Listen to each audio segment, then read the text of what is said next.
The multi-user desktop allows hosting several secure sessions in the same Windows session. It provides advanced fast user switching features for workstations used simultaneously by a large number of users. A group session has been created for this tutorial. You must install it from the Enterprise Access Management installation wizard. Logged on as system administrator, when installing the EAM client, in the installation type window, select Custom.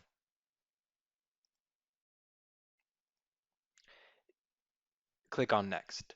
The Authentication Manager and integration with Windows features must not be selected for installation.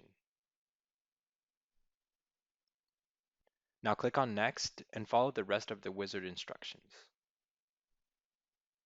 Once you have completed installation, restart the workstation or close your session if you're on a Windows 7 2008 or more recent version of a Windows workstation.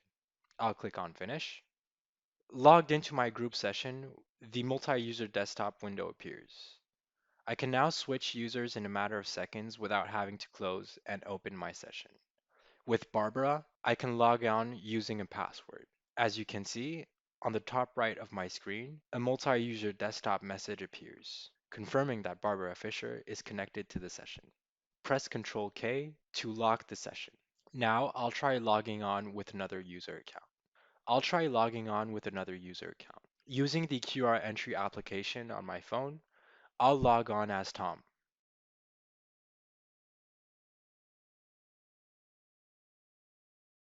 On the top right of my screen is indicated that the user session currently active is Tom Cage.